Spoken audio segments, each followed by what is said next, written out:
self love လို့ပြောလိုက်တယ်ဆိုရင်ကိုအမြဲတမ်းသိနေဖို့လိုအပ်တယ်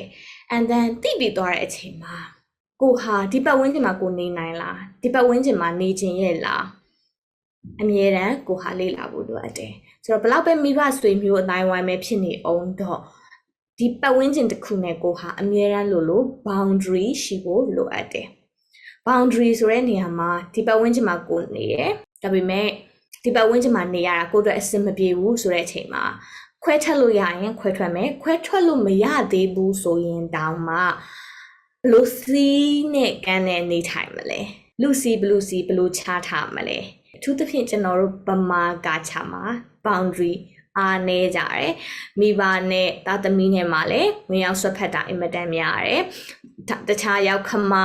something ဆွေမျိုးသားချင်းအစရှိသဖြင့်အများကြီးတယောက်နဲ့တယောက်ဟာချစ်တယ်ချစ်ချင်းမြတ်တာရဲ့ဆိုတဲ့အကြောင်းပြချက်တစ်ခုနဲ့